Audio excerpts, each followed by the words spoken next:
The morning of August 7th, 1942, 7:55 a.m. Tulagi Harbour, Solomon Islands.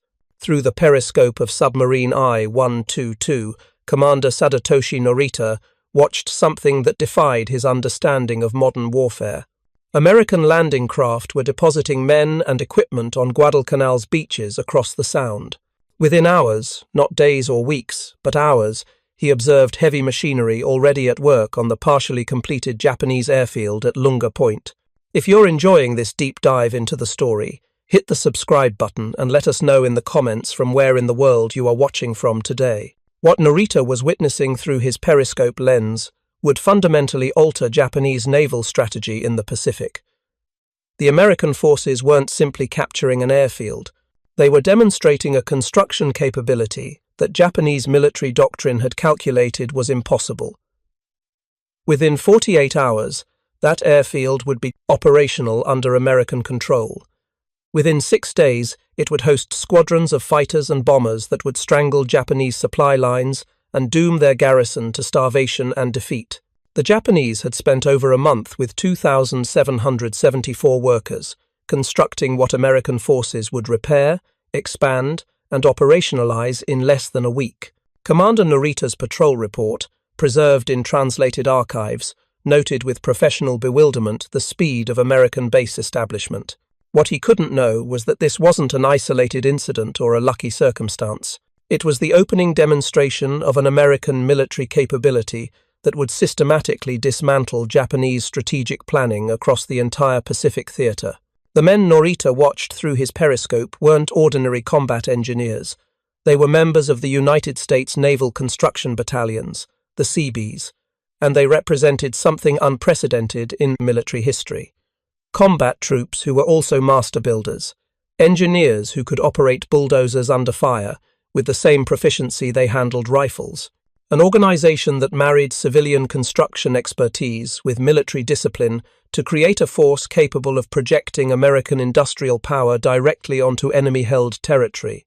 To understand the magnitude of what Japanese commanders would witness over the following 3 years, one must first understand the vast gulf between Japanese and American construction capabilities in 1942. This wasn't merely a gap in equipment or manpower. It represented fundamentally different approaches to warfare itself, rooted in divergent industrial philosophies and military cultures that had developed over decades. Japanese military construction in 1942 remained rooted in methods adapted from centuries of traditional practice. The Imperial Japanese Army's construction units, organized as Setai battalions, operated primarily with manual labor.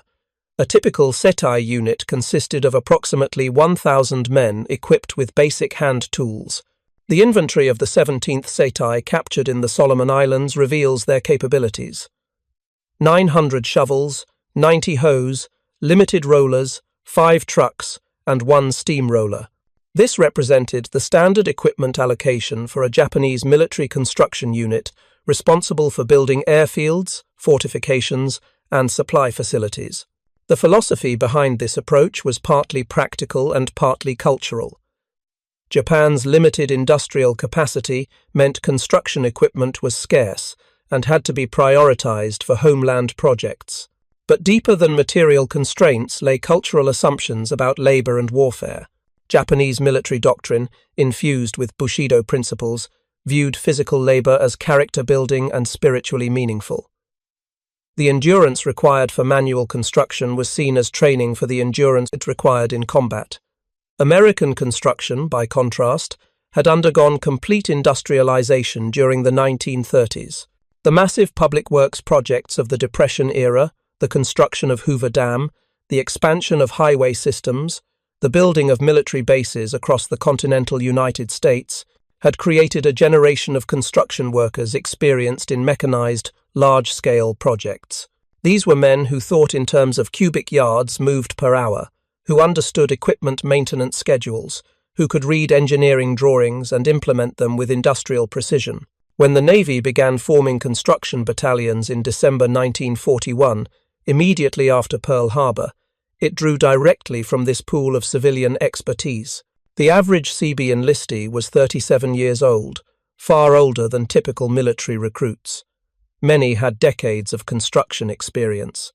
They included equipment operators, carpenters, electricians, surveyors, heavy equipment mechanics, and construction supervisors. They were recruited specifically for their skills, not trained from scratch like conventional military units.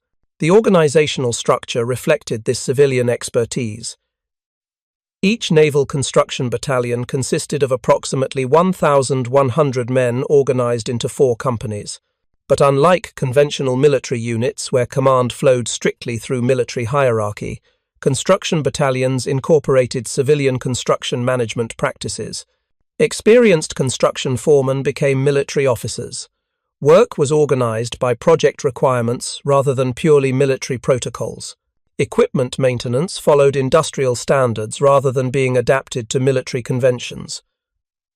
The equipment deployed with construction battalions represented the cutting edge of American industrial machinery. The Caterpillar D7 and Date bulldozers that became iconic symbols of Seabee construction were engineering marvels. The Date, with its 148 horsepower diesel engine and hydraulic blade controls, could move more earth in 1 hour than 300 manual laborers could move in an entire day. These machines weighed 15,000 pounds and could generate 25,000 pounds of drawbar pull, enough to rip through jungle, coral, or packed earth with equal efficiency. Each construction battalion deployed with over 140 vehicles and more than 200 pieces of construction equipment. This included bulldozers, motor graders, road rollers, power shovels, concrete mixers, air compressors, electric generators, cranes, dump trucks, and specialized equipment for specific tasks. The total equipment value for a single battalion exceeded $2 million, equivalent to over $35 million in today's currency. But the true revolution wasn't just in equipment, it was in standardization and prefabrication. American factories were producing construction materials as complete systems that could be shipped across oceans and assembled rapidly in field conditions. Mast and matting, pierced steel planking consisting of interlocking steel plates, could transform a graded dirt surface into an operational runway in hours. Each mat was 10 feet long, 15 inches wide, weighed 66 pounds, and had 87 drainage holes. By 1943, American factories had produced enough mast and matting for 240 runways, each 150 feet wide by 5,000 feet long. Quonset huts, prefabricated semi-cylindrical structures, could be erected by 6 men in 1 day using standard wrenches and no special training. Fuel bladders, collapsible rubber tanks, could store tens of thousands of gallons and be installed in hours rather than the weeks required to construct conventional fuel storage facilities. This prefabrication meant that American forces weren't building from scratch at each location. They were assembling pre-engineered systems, dramatically accelerating construction timelines. Japanese forces had no equivalent capabilities. Their construction materials were primarily sourced locally or brought in small quantities by slow cargo ships. Concrete had to be mixed on site. Metal structural elements had to be fabricated from raw materials. Fuel storage required constructing conventional tanks using specialized welding equipment and trained metalworkers. Every construction project was essentially custom work, starting from basic materials and local resources. The gulf in construction speed that resulted from these different approaches was staggering. Japanese military planning documents, captured and translated by Allied Technical Intelligence Service, reveal their pre-war construction estimates. Building a 6,000-foot runway capable of handling heavy bombers was calculated to require 3,000 to 5,000 laborers working for 3 to 6 months. This wasn't pessimistic planning. It reflected the realistic capabilities of Japanese construction methods. American construction battalions accomplished this same task with 1,100 men in 20 days or less.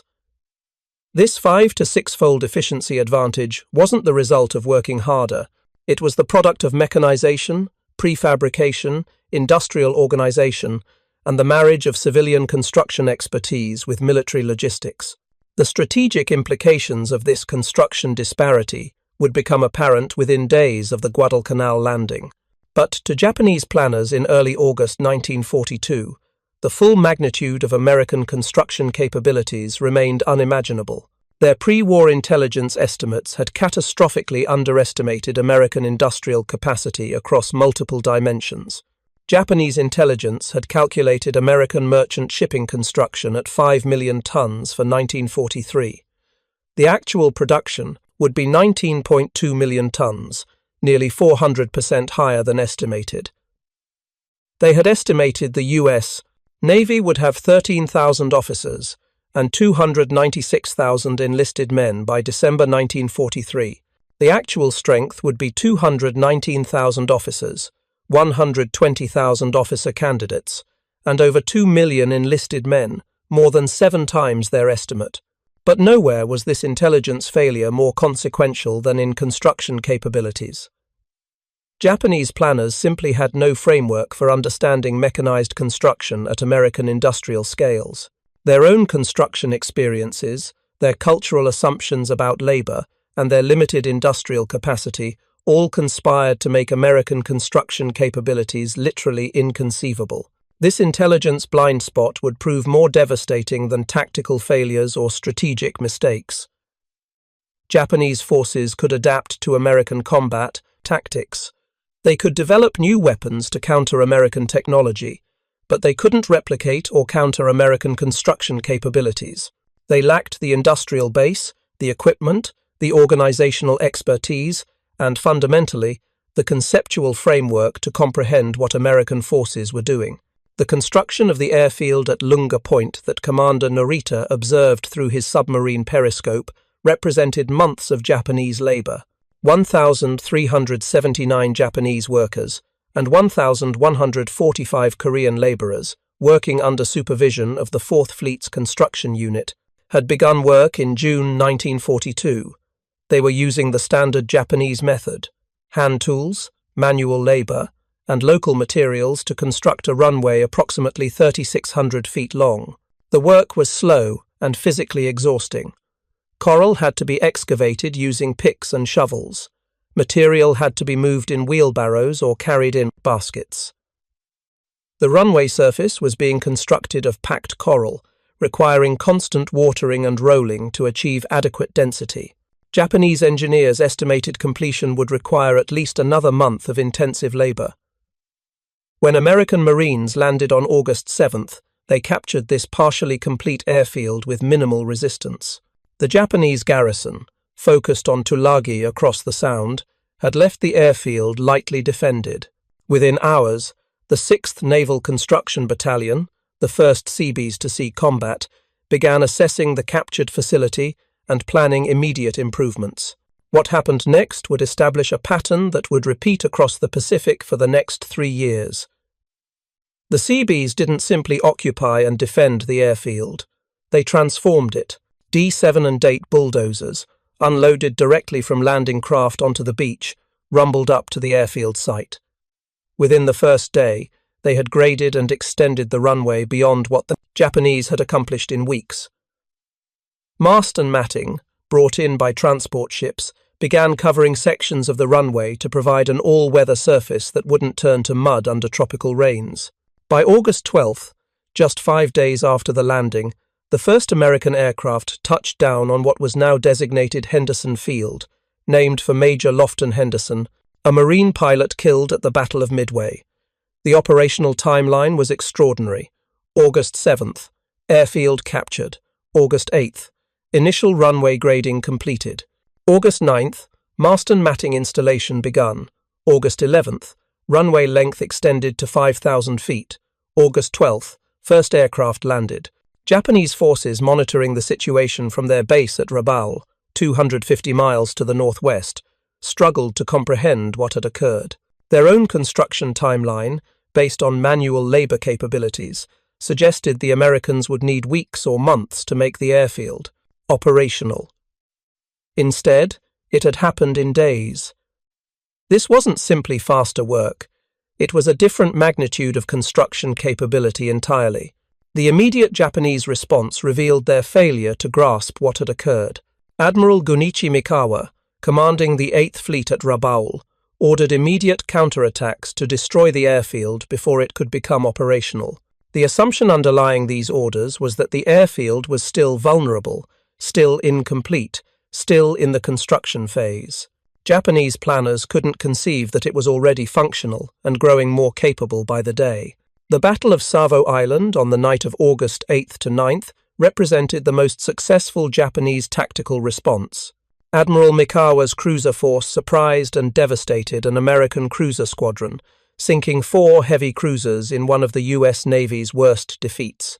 But Mikawa, concerned about American aircraft he believed were operating from the airfield, withdrew before attacking the vulnerable American transports and supply ships. His caution was prescient, though premature. American aircraft weren't yet operating from Henderson Field, but they would be within 72 hours. The pattern that would define the Guadalcanal campaign, and ultimately the entire Pacific War, was established in these first days. Japanese forces would attack Henderson Field repeatedly, pouring enormous resources into trying to destroy or recapture it. American Seabees would repair, expand, and improve it faster than Japanese forces could damage it. The airfield would become not just a military asset, but a symbol of the construction capabilities gap that made Japanese victory impossible. Japanese aircraft based at Rabaul flew daily bombing raids against Henderson Field. The distance, over 450 nautical miles, meant Japanese fighters could only provide limited escort, and bombers typically attacked at midday, the only window when fight coverage was possible. American radar, another technological advantage, provided warning of approaching raids, allowing aircraft to take off and facilities to be protected before bombs fell. Even when Japanese bombs hit their targets, damage was quickly repaired. Craters in the runway were filled within hours. Destroyed facilities were rebuilt in days. The Seabees worked around the clock, often under fire, implementing a philosophy captured in their unofficial motto, "The difficult we do immediately, the impossible takes a little longer." The most dramatic demonstration of this repair capability came on the night of October 13th to 14th, 1942. Japanese battleships Kongo and Haruna, positioning themselves off Guadalcanal, bombarded Henderson Field with over 900 14-inch shells. Each shell weighed 1,500 pounds and contained over 70 pounds of high explosive. The bombardment created 53 major craters in the runway, destroyed aircraft, and set fuel dumps ablaze. Japanese commanders believed the airfield would be inoperable for at least a week, possibly longer. By dawn on October 15th, the runway was operational. Seabees working through the night under floodlights, constantly exposed to potential follow-up attacks, had filled every crater, patched damaged sections of mast and matting, and cleared debris. American aircraft, moved to protected revetments before the bombardment, were flying combat missions by mid-morning.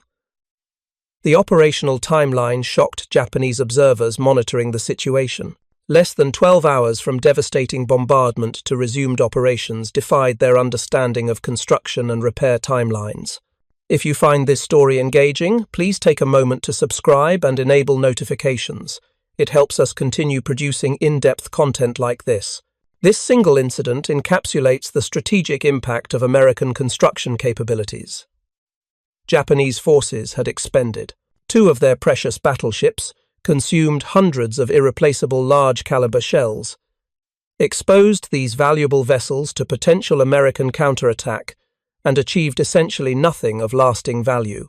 The airfield was operational again before Japanese planners could reorganize follow-up attacks. Admiral Isoroku Yamamoto, Commander-in-Chief of the Combined Fleet, recognized the implications. He redirected the Combined Fleet's primary mission from supporting ground operations to destroying Henderson Field. The Tokyo Express, high-speed destroyer runs that could only carry limited supplies and prevented transport of heavy equipment, became the primary method for reinforcing Japanese ground forces. This fundamental alteration of Japanese logistics, forced by a single rapidly constructed and maintained airfield, would contribute directly to the starvation and eventual defeat of Japanese forces on Guadalcanal. Colonel Kiyonao Ichiki, who led the first major Japanese ground assault against Henderson Field, provides insight into Japanese military thinking in this period. His confidence that his 917-man detachment could overwhelm American positions and recapture the airfield reflected standard Japanese tactical doctrine, emphasizing spiritual superiority and aggressive offense. His force was annihilated at the Battle of the Tenaru River on August 21, 1942. Captured operational orders from Ichiki's unit, preserved in Allied intelligence archives, reveal no appreciation for American construction capabilities or the strategic importance of Henderson Field as a continuously improving facility. Japanese planning treated the airfield as a static objective to be captured or destroyed. They didn't comprehend that they were facing a dynamic construction project that grew more capable daily, even while under attack. Lieutenant General Harukichi Hyakutake, commanding the Japanese 17th Army, would make 3 major attempts to recapture Henderson Field between August and November 1942. Each assault was predicated on assumptions that proved fatally wrong. The assumption that the airfield, once damaged, would require weeks to repair. The assumption that American forces couldn't sustain operations in tropical conditions. The assumption that Japanese fighting spirit could overcome American material advantages.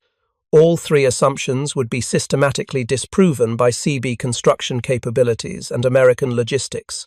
After the October naval bombardment, Hyakutake's staff estimated the field would be inoperative for at least 1 week, possibly 2. The reality of its restoration within hours forced a fundamental reassessment. But by then, Japanese forces on Guadalcanal were already trapped in an unsustainable strategic position.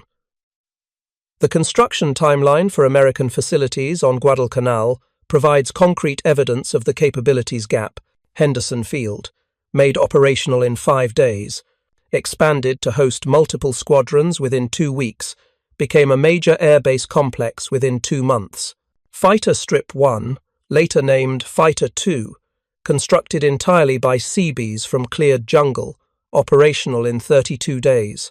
Fighter Strip 2, built after the first, operational in 18 days using refined techniques and better equipment. Compare this to Japanese construction timelines elsewhere in the Pacific. The airfield at Rabaul, Japan's major base in the region, required months of construction using thousands of workers. Facilities on Bougainville, constructed throughout 1942 and early 1943, represented continuous labor by large numbers of Japanese and Korean workers. Yet they were consistently less capable than American facilities built in weeks. The disparity wasn't just in construction speed. It was in sophistication of facilities. American bases included fuel storage systems, maintenance facilities, ammunition bunkers, communication, equipment, medical facilities, housing, and supply depots, all constructed simultaneously by different Seabee specialties working in coordinated teams. Japanese bases, built incrementally with limited equipment, typically lagged in supporting infrastructure even when runways were complete. By the end of 1942, the strategic implications of American construction capabilities were becoming apparent to Japanese planners. Intelligence reports from the combined fleet, captured and translated after the war, show growing awareness of American construction superiority. One report from December 1942 stated that enemy base construction proceeds at speeds that exceed our calculations. They establish operational facilities faster than we can mount counterattacks. This recognition marked a crucial shift in Japanese strategic thinking. They had entered the war believing their spiritual superiority and tactical prowess could overcome American material advantages. The experience at Guadalcanal, where Seabee construction capabilities enabled American forces to establish and maintain a base despite Japanese efforts to destroy it, demonstrated that material advantages of sufficient magnitude could not be overcome by spirit alone. The lessons of Guadalcanal rippled through Japanese strategic planning throughout 1943, but understanding a problem and solving it are vastly different challenges. Japanese commanders now recognized American construction capabilities as a strategic threat, yet they possessed neither the industrial capacity nor the organizational framework to counter it. The war's trajectory through 1943 and into 1944 would demonstrate this reality with increasing clarity. As American forces pushed into the Central Pacific in late 1943, the construction capabilities gap became even more pronounced. The Gilbert Islands campaign provided perhaps the most shocking demonstration of American construction speed that Japanese forces had yet witnessed. At Tarawa, the battle that would become synonymous with amphibious warfare's brutal costs, an equally important but less celebrated achievement was unfolding. The 74th Naval Construction Battalion landed with the Marines during the assault on Betio Island, November 20th to 23rd, 1943. Japanese defenders, approximately 5,000 troops from the 3rd Special Naval Landing Force and 7th Sasebo Special Naval Landing Force, had spent months fortifying this tiny coral atoll. They had constructed a 4,500-foot airstrip using primarily manual labor, a project requiring several months to complete. The battle for Betio was among the bloodiest in Marine Corps history. Over 1,000 Marines died securing the island. But even as fighting raged, Seabees were assessing the captured Japanese airfield and planning immediate restoration. What happened next remains one of the most remarkable construction achievements of the Pacific War. The Seabees had the battle-damaged airfield operational in 15 hours. This 15-hour timeline is not propaganda or estimate. It is documented in official Naval Construction Battalion action reports, verified by aircraft logs, showing the first landings. 15 hours from cessation of major combat operations to operational airfield capable of supporting tactical aircraft. Japanese military planners reading intelligence reports of this achievement struggled to accept it as factual. Their own construction timelines, based on decades of military engineering experience, suggested such speed was impossible. The technique revealed American construction philosophy at its most effective. Seabees didn't attempt to repair all damage. They cleared debris from the most intact sections of runway, filled critical craters using available coral, laid mast and matting over prepared sections to create an immediately usable surface, and established minimal but functional support facilities. The result wasn't a perfect airfield. It was an operational airfield, capable of supporting military operations, while additional improvements continued. Japanese construction doctrine emphasized thorough, complete work. Runways were built to finished specifications before being declared operational. Facilities were constructed entirely before occupation. This approach produced excellent results given sufficient time, but it couldn't match American speed, which prioritized immediate operational capability, followed by continuous improvement. Vice Admiral Keiji Shibasaki, commanding the Japanese garrison on Betio, died in the battle's final hours. His defense had been skillful and determined, inflicting heavy casualties on American forces, but captured documents from his headquarters, translated by Allied intelligence, reveal no contingency planning for rapid American base construction. Japanese defensive planning focused on preventing or delaying capture. It did not address what would happen when capture inevitably occurred, and Americans immediately transformed the position into an offensive base. The strategic implications were immediate. Within days of Tarawa's capture, American aircraft operating from the hastily restored airfield were striking Japanese positions in the Marshall Islands, preparing for the next phase of advance. The island that had taken months to fortify and cost over 1,000 American lives to capture was contributing to offensive operations before Japanese forces could reorganize their defensive perimeter. The Marshall Islands operations of early 1944 reinforced this pattern with even more dramatic effect. At Kwajalein, the 121st Construction Battalion transformed captured Japanese facilities into a major aviation base, while combat operations were still ongoing on other parts of the atoll. More significantly, at Eniwetok, the 110th Naval Construction Battalion converted the damaged Japanese runway into a 6,800-foot bomber strip capable of supporting B-24 operations against the Japanese stronghold at Truk. The speed of this construction had profound strategic effects. Truk, Japan's Gibraltar of the Pacific, housed the combined fleet and represented Japanese naval power's forward bastion. American planners had contemplated a costly assault to capture this heavily fortified base. Instead, airstrikes launched from rapidly constructed airfields at Eniwetok devastated Truk's facilities and forced withdrawal of the combined fleet. The entire strategic calculus had changed. Islands didn't need to be captured if they could be neutralized from airbases built on previously captured territory. Japanese Admiral Minechi Koga, who had assumed command of the combined fleet after Yamamoto's death, faced an impossible strategic problem. Every island captured by American forces became an airbase within days. Every airbase extended American striking range further westward. The defensive perimeter was collapsing not through direct assault on major strongpoints, but through bypassing them while rapidly building bases on less defended territory.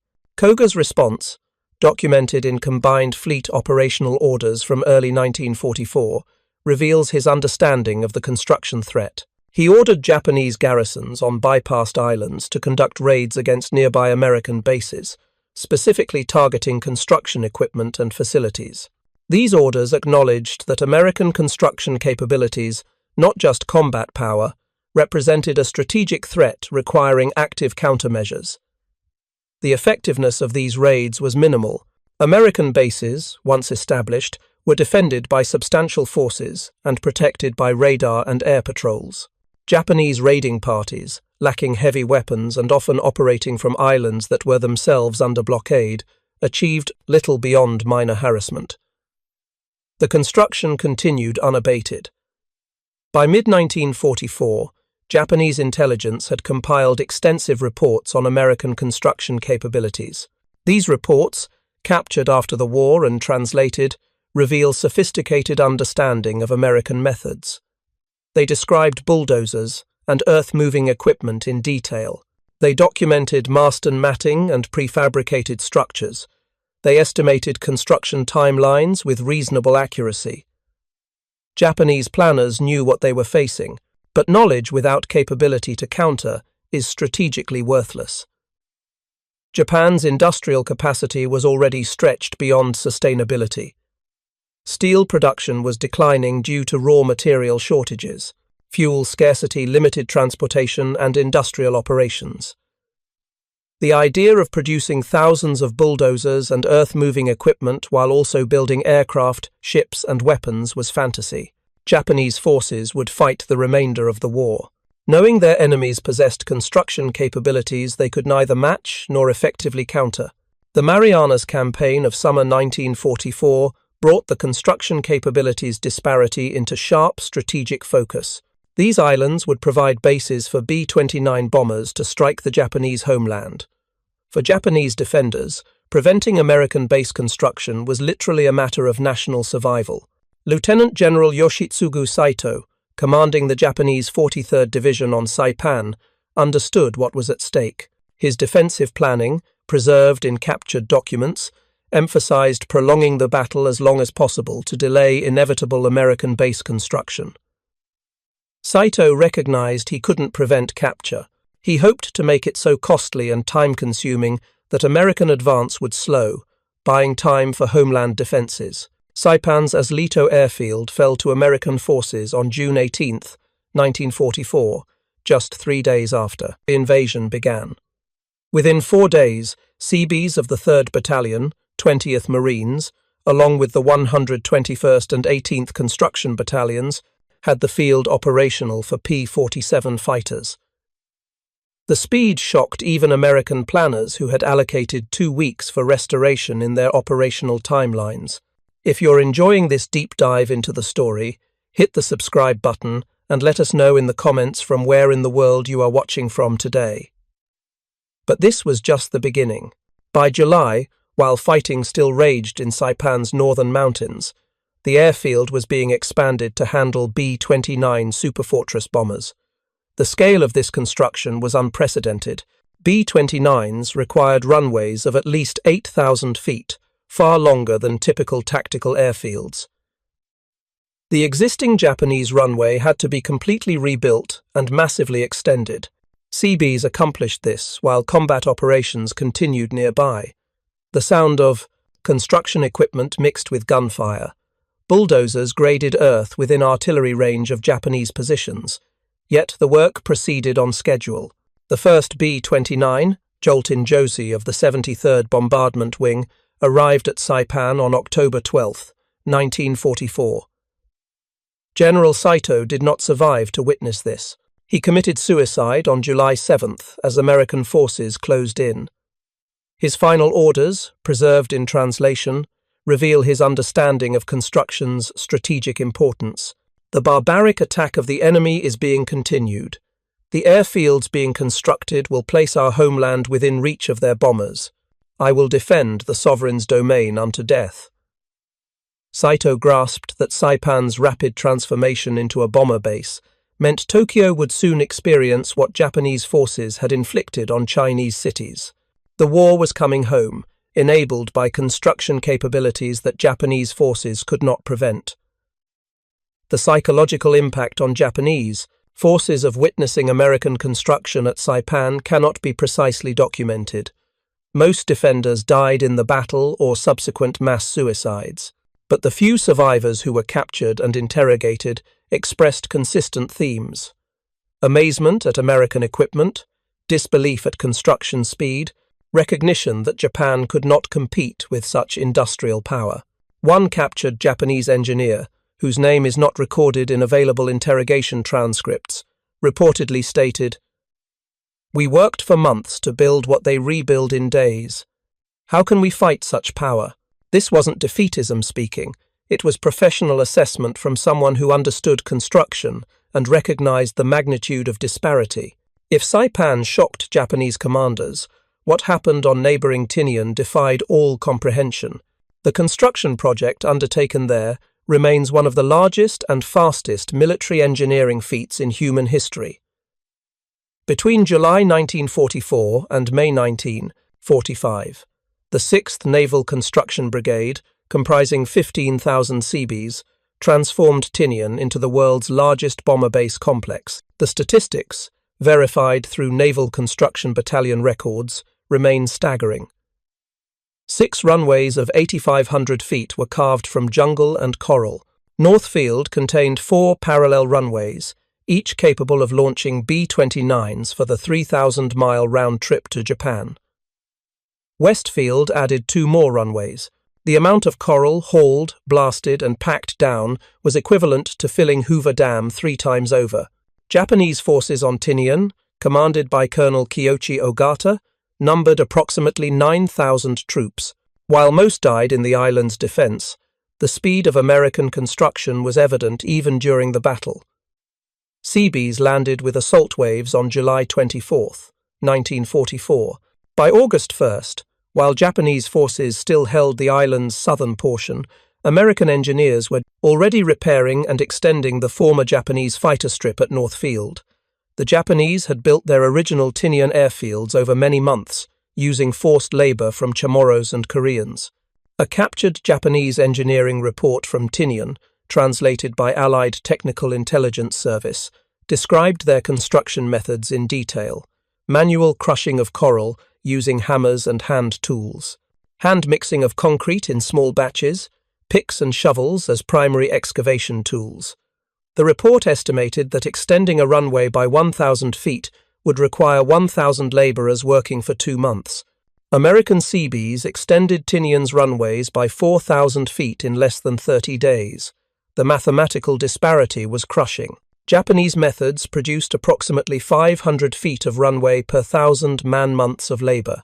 American methods produced approximately 130 feet of runway per man-month of labor, over 250 times more efficient, when accounting for both speed and manpower. This wasn't just about working harder or longer hours.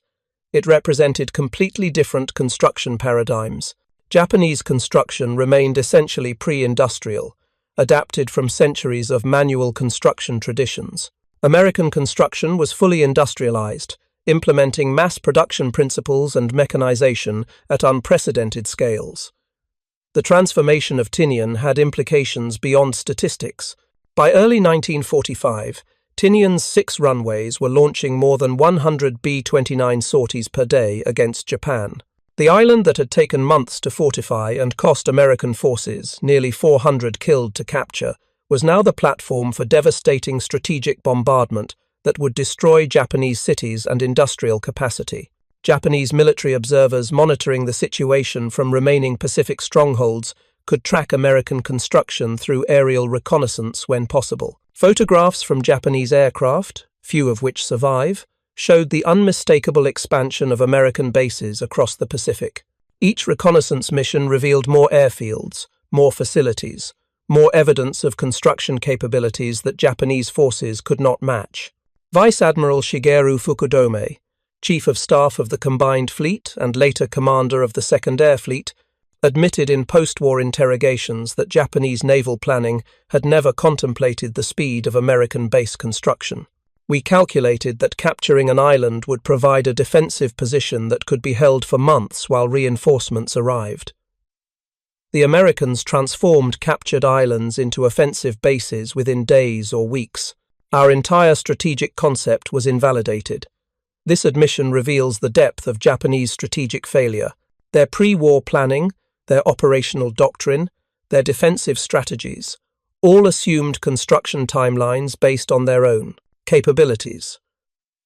When American forces demonstrated 5 to 10 times faster construction, every strategic calculation became obsolete. The defensive perimeter that was supposed to exhaust American forces through lengthy sieges was being systematically bypassed through construction-enabled island hopping. The human dimension of this construction achievement deserves emphasis. Seabees worked in tropical heat exceeding 100 degrees Fahrenheit. They endured humidity that bred corrosion and disease. They operated equipment that required constant maintenance under harsh conditions. They built while under fire from Japanese artillery, aircraft, and infiltration raids. They suffered casualties, disease, and exhaustion. Yet the construction proceeded on schedule. The 133rd Naval Construction Battalion, attached to the 4th Marine Division at Iwo Jima, would suffer the highest casualties in Seabee history: 40 killed, 156 wounded, 48 evacuated for sickness out of approximately 1,100 men. These men were building under some of the most intense combat conditions of the entire war, yet they accomplished their mission, transforming battle-damaged Japanese airfields into operational facilities while fighting continued around them. This ability to build under fire represented something unique in military history. Combat engineers had existed in all armies, but Seabees combined genuine combat capability with master-level construction expertise. They could fight as infantry when necessary and operate bulldozers with equal proficiency. This dual capability, incomprehensible to Japanese military culture that emphasized specialized training and distinct roles, multiplied American combat effectiveness.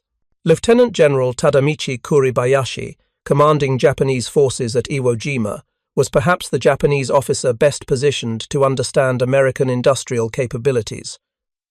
He had served as military attaché in Washington from 1928 to 1930 and traveled extensively throughout the United States. His letters home, later published as Picture Letters from the Commander-in-Chief, reveal sophisticated understanding of American industrial power. Before the battle, Kuribayashi wrote, "The United States is the last country in the world Japan should fight. Their industrial power is beyond our capacity to match." When American forces invaded Iwo Jima on February 19, 1945, Kuribayashi commanded approximately 21,000 defenders, who had spent months transforming the island into an underground fortress.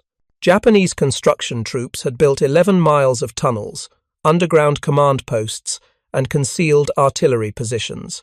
This represented one of the most extensive Japanese construction projects of the war, accomplished over many months with manual labor. The American response demonstrated different construction philosophy entirely. The 31st and 133rd Naval Construction Battalions landed with assault waves.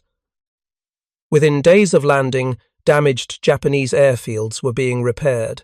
By February 26th, just 1 week after D-Day, the first American aircraft, an OY-1 artillery spotter, landed on the repaired airfield.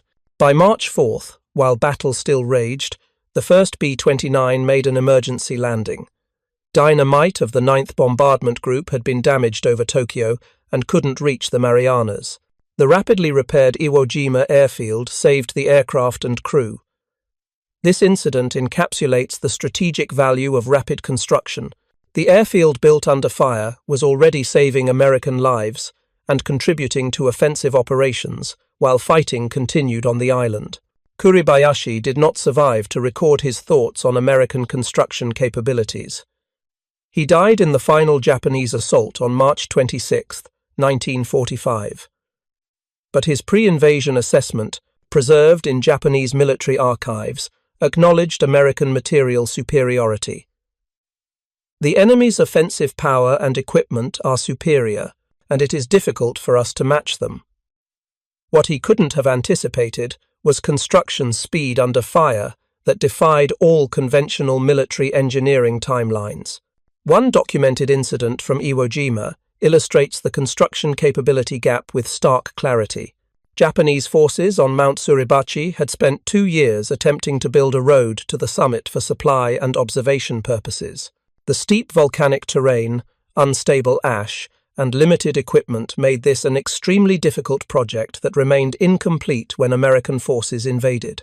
Within 2 weeks of capturing Mount Suribachi on February 23rd, Seabees had bulldozed a road to the summit. This achievement, recounted by Marine Corps historians and verified through contemporary photographs, allegedly caused a captured Japanese officer to weep when he witnessed it. While the specific individual cannot be verified in available records, the story reflects authentic Japanese reactions to American construction capabilities. By battle's end on March 26th, over 2,400 B-29s would make emergency landings on Iwo Jima, saving approximately 27,000 airmen. The airfields that made these landings possible were constructed and maintained while under constant enemy fire, something Japanese military doctrine had considered impossible. The strategic value of this construction, measured in American lives saved and bombing missions supported, far exceeded the considerable cost of capturing the island. The battle for Okinawa, beginning April 1, 1945, would provide the final major Japanese observation of American construction capabilities. Colonel Hiromichi Yahara, senior operations officer of the Japanese 32nd Army, was uniquely positioned to witness and understand these capabilities. Unlike most senior Japanese officers, Yahara survived the battle and later wrote his memoirs, The Battle for Okinawa, providing detailed Japanese perspective on American operations. Yahara had served as an exchange officer in the United States from 1933 to 1935, studying at Fort Moultrie and observing American military installations. His pre-war understanding of American capabilities was more sophisticated than most Japanese officers. Even so, what he witnessed at Okinawa exceeded his expectations. Within hours of landing on April 1st, American forces captured both Kadena and Yontan airfields, prizes that Japanese commanders had inexplicably left largely undefended. By April 3rd, Seabees of the 58th Battalion and 19th 01 Aviation Engineer Battalion were repairing and extending both fields. Within 1 week, American fighters were operating from both airfields, providing close air support to ground forces still fighting to expand. The beachhead. The scale of construction that followed was unprecedented. Eventually, 95,000 Army and Navy construction personnel would work on Okinawa. Plans called for facilities to accommodate 4,000 aircraft, more than Japan's entire remaining air force. The 8th, 10th, 70th, and 11th Naval Construction Brigades would build not just airfields but entire port facilities, ammunition dumps, hospitals, and supply depots, essentially constructing a major military city while battle raged.